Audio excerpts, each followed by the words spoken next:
여러분 안녕하십니까? 여수 MBC 뉴스투데이입니다. 국내 수협 가운데 최대 규모인 고흥군 수협의 제14대 조합장으로 이홍재 한국김생산 어민연합회장이 선출됐습니다. 어제 진행된 조합장 선거 투표 결과 기호 3번 이홍재 후보가 득표율 40.1%, 3,024표를 얻어 새 조합장으로 당선됐으며 기호 2번 차종훈 현 조합장은 2,718표, 기호 1번 고강남 전 조합장은 1,797표를 각각 획득했습니다. 이홍재 당선자는 다음 달 3일부터 본격적인 업무에 들어갑니다. 한편 이번 조합장 선거에서는 전체 조합원 1,655명 가운데 7,613명이 투표에 참여해 71.5%의 투표율을 기록했습니다. 깨지거나 금이 간 달걀은 변질되기가 쉬워 시중에 유통될 수 없습니다.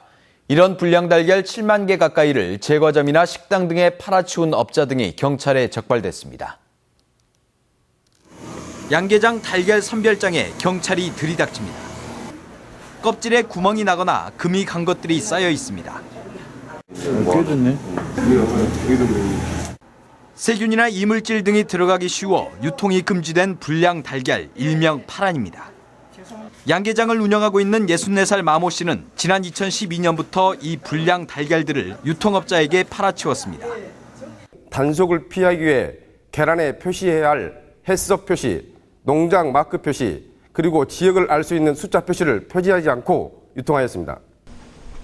또 순천의 한 유통업자 42살 오모 씨는 이 파란을 사들인 뒤 한 판당 2,500원을 받고 시중에 불법 유통시켰습니다. 지금까지 확인된 것만 6만 8천여 개. 대부분 제과점이나 식당에 납품됐습니다. 친하니까 농장에 좀 있으면 몇 판씩 갖다 주고 없으면 막 이런 식이었습니다. 정상적인 달걀 가격보다 절반 가까이 싸다 보니 업주들도 유혹에 넘어갔습니다. 저희 집에서 옛날에 줬습니다. 쓰면 안 되는구나. 저희도 안 썼죠. 경찰은 양계장과 유통업체 대표를 축산물위생관리법 위반 혐의로 입건하는 한편 불량 달걀을 구입해 사용한 제과점 업주 등 9명도 식품위생법 위반 혐의로 불구속 입건했습니다. 경찰은 시중에 풀린 불량 계란이 더 있을 것으로 보고 지자체에 등록된 모든 유통업체를 대상으로 조사를 벌이기로 했습니다. MBC 뉴스 문영철입니다. 택지개발 사업지구로 지정됐는데도 20년 이상 늦어졌던 여수시 소호동 소재지구 택지개발 사업이 본격적으로 추진됩니다. 여수시는 지난 1991년 택지개발 예정지구로 지정된 소호동 소재마을 일대 41만 7천 제곱미터에 대한 택지개발을 민자 유치 방식으로 추진하기로 하고 지난달 모 회사와 투자 협약을 체결했습니다. 오는 2018년까지 모두 1,670억 원의 사업비를 들여 택지 개발에 나설 예정인 가운데 소재지구에는 현 거주민들의 이주 택지와 상업용지, 3천여 세대 규모의 공동주택 등이 들어설 것으로 보입니다. 여수시가 지역 출신 예술인에 대한 지원 사업을 적극적으로 펼치고 있습니다. 창작을 위한 공간을 제공하고 인물 마케팅을 통해 관광객 유치와 도시 품격을 높이는 데 적극 활용하고 있습니다. 김종태 기자가 취재했습니다. 여수시 웅천동 앞 장도. 아침 이른 시간 타짜와 식객으로 유명한 허영만 화백이 장도를 방문합니다. 여수가 고향으로 바다를 유달리 좋아하는 허화백이 자신의 작업실을 둘러보기 위해서입니다. 마을 주민이 살던 주택은 여수시가 나서 강 도배와 도색을 통해 허화백의 창작 공간으로 새롭게 태어날 준비를 마쳤습니다. 장도 바로 앞 애울마루에서는 이달 22일부터 허화백의 전시회도 함께 열립니다. 여수시는 허영만 화백의 안정적인 창작 활동을 돕기 위한 업무 협약을 맺고 본격적인 지원에 나섰습니다. 한 7군데, 8군데에서 러브콜이 있었어요. 근데 제가 여수를 고집한 것은 고향이기도 하고 바닷가고 또 이렇게 아름다운 데가 없으니까 여기를 선택했으니까 앞으로는 이제 여기 있는 시간이 많아지겠죠. 여수시 고소동 벽화마을입니다. 마을 어귀 골목마다 벽에다 허영만 화백의 그림을 그려놓고 관광객 맞이에 나서고 있습니다. 전국적으로 유명한 허화백의 그림을 골목 갤러리로 꾸며놓고 여수의 새로운 관광 명소로 가치를 높이고 있는 것입니다. 여수시는 허화백 외에도 앞으로 소나무 사진으로 유명한 배병우 작가와 김종수 드라마 작가 등 지역 출신 문화예술인들의 지원 활동에도 적극 나설 예정입니다. 아무래도 저희 여수가 지금 관광 산업으로 굉장히 뜨고 있는데요. 관광의 가장 밑바탕은 문화와 예술이라고 생각합니다. 그래서 근본적인 문화예술 기반을 갖추는데 큰 효과가 있다고 생각이 됩니다. 지역 출신 유명 문화예술인들의 창작 활동을 돕는 다양한 사업이 예술 창조도시 기반을 마련하는 것은 물론 관광 활성화에도 일익을 담당하고 있습니다. MBC 뉴스 김종태입니다.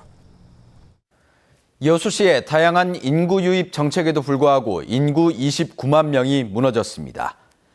여수시에 따르면 지난달 기준 여수 지역 인구는 전달보다 232명 줄어든 28만 9,954명으로 처음으로 28만 명대로 떨어졌습니다.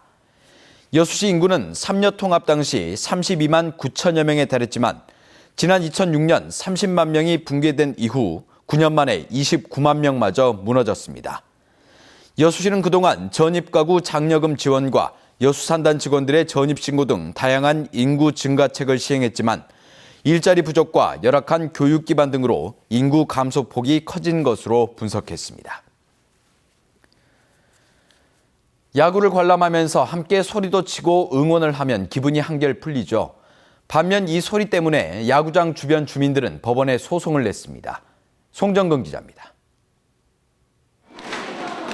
기아 타이거즈와 넥센 히어로즈의 16차전이 열리던 날 8,800명의 관중들이 홈팀인 기아 응원가를 부르며 열띤 응원을 합니다.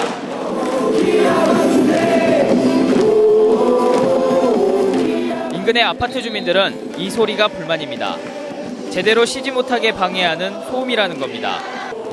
야구장으로부터 가장 가까운 동이 100m 정도밖에 안 되는 이 아파트 주민들이 소음 피해가 극심하다며 시와 구단을 상대로 소송을 제기했습니다. 우리가 누려야 될, 가정에서 누려야 될 행복 추구권이 우리가 이제 야구장 때문에 피해를 보고 있는 거고. 야구장 소음 피해에 대한 국내 첫 소송에 참여한 주민은 730여 명. 광주시와 기아구단을 상대로 새 야구장이 개장한 지난해부터 최근까지 손해배상을 해달라는 겁니다. 네, 일단 내고 주민들이 어려운 점과 억울했던 점을 충분히 밝혀서 일부분이라도 그나마 조금이라도 본인들이 보상받을 수 있도록 최선을 다해서 노력하겠습니다. 주민들은 앞으로 야구장 조명으로 인한 빗공해와 주차난 피해까지 더해 소음 피해에 따른 손해배상액을 결정할 계획입니다. MBC 뉴스 송정근입니다. 해남군이 풍력발전단지 문제로 시끄럽습니다. 최근 산업통상자원부가 허가를 내줬는데 주민들은 결사 반대인 반면 해남군의 입장은 모호합니다. 문현철 기자가 보도합니다. 한 대기업이 국토채산함단 해남 땅끝 마을에 풍력발전단지를 조성하겠다며 산업자원부로부터 전기사업 허가를 받았습니다. 해남군이 소유한 군유지 150만여 제곱미터에 3만 가구가 쓸 수 있는 30메가와트 용량의 풍력발전기 10기를 설치할 예정입니다. 주민들은 풍력발전단지 건설 계획에 크게 반발하고 있습니다. 철탑과 전신주 때문에 산허리가 잘리는 등 땅끝의 경치를 해치고 주민 건강은 물론 농어업에도 나쁜 영향을 준다고 주장합니다. 풍력이 생기면 저주파나 이렇게 전파라든가 바람의 방향이 바뀌어가지고 우리가 실제로 그 생계를 유지하고 있는 농사라든가 그 전복산업 아니면 김산업, 그 파래산업이 안 된다 하면 저희는 여기서 떠날 수밖에 없지 않느냐라고 생각을 하고 있습니다. 해남군은 업체로부터 사업계획서나 군유지 사용 협의가 아직까지 없었다며 주민 뜻을 면밀하게 검토하겠다고 밝혔습니다.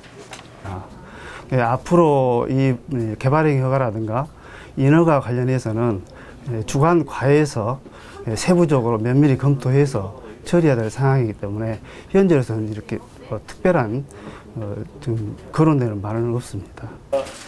주민들은 그러나 업체와 해남군 간에 사전 교감이 있지 않았냐는 의혹의 눈길을 보내고 있습니다. 풍력발전단지 건설 예정지가 군유지이고 지난해 말 면사무소 직원이 앞장서 각 마을 이장의 동의서를 받았던 점도 석연치 않다며 정보 공개까지 신청했습니다. 해남군은 이 같은 의혹들을 부인하고 있지만 3년 전 화원 화력발전소 사태로 촉발된 주민 갈등이 또다시 빚어지지 않을까 우려됩니다. MBC 뉴스 문현철입니다. 여수시가 사립외고 설립과 관련해 시민단체가 실시한 설문조사에 문제를 제기하고 나섰습니다. 여수시는 지난 6월 코리아정보리서치에 의뢰해 전체 시민을 대상으로 사립외고 설립의 타당성을 조사한 반면 시민단체는 학생과 학부모, 교사 등 특정 계층만을 대상으로 설문조사를 했다며 조사 방식의 객관성에 의문을 제기했습니다. 여수시는 특히 이 같은 상황에서 시민단체들이 신뢰도 있는 설문조사라며 응답자의 절반 가까이가 반대했다고 발표해 논란만 가중시켰다고 지적했습니다. 최근 여수 지역사회연구소는 관내 초중고 교사와 학생, 학부모를 대상으로 한 면접조사에서 응답자의 47.7%가 사립외고 설립에 반대했다고 발표한 바 있습니다. 고흥군이 내년 국비 확보를 위해 지역 국회의원을 초청해 현안 사업 보고회를 가졌습니다. 지난 2월에 이어 두 번째로 열린 이번 보고회에서 고흥군은 동강 특화 농공단지 폐수 처리 시설 설치 사업 등 19건 770억 원의 사업에 대한 예산 반영을 요청했습니다. 고흥군은 국회 본회의 예산 의결 전까지 국회와 중앙부처를 방문해 예산 확보에 나설 계획입니다. 순천만정원이 국내 최초의 국가정원으로 지정됩니다. 산림청은 오는 5일 순천만정원을 대한민국 제1호 국가정원으로 지정한다고 공식 발표했습니다. 산림청은 이번 국가정원 지정에 따라 꽃과 나무의 유통과 정원 관리 등의 분야에서 일자리가 만들어지고 순천 지역의 경제에 도움이 될 것으로 기대했습니다. 소나기가 내리겠는데요. 벼락이 치거나 돌풍이 불면서 국지적으로 강하게 쏟아